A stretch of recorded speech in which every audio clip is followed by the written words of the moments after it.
السر وراء عبارة مصدقينك من غير حلفان يعود إلى الأناقة اللافتة والثقة التي ظهرت بها النائبة أثناء تلاوة القسم.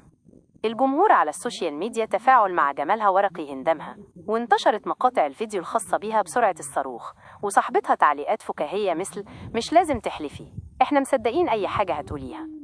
2. من هي ريهام أبو الحسن؟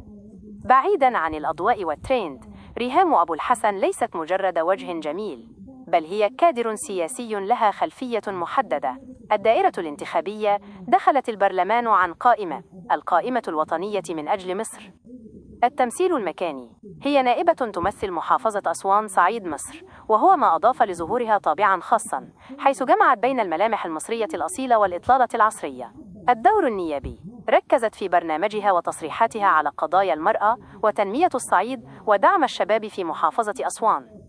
3. الجدل بين الإعجاب والانتقاد، كعادة أي ترند انقسمت الآراء حول ظهورها. الفريق الأول أبدى إعجابه بوجود تمثيل نسائي مشرف وشاب في البرلمان يغير الصورة النمطية القديمة. الفريق الثاني انتقد التركيز على الشكل بدلاً من الأداء، معتبرين أن البرلمان ساحة للتشريع والرقابة وليس لعروض الأزياء، وهو ما رد عليه محبوها بأن الأناقة لا تتعارض أبداً مع الكفاءة المهنية. 4.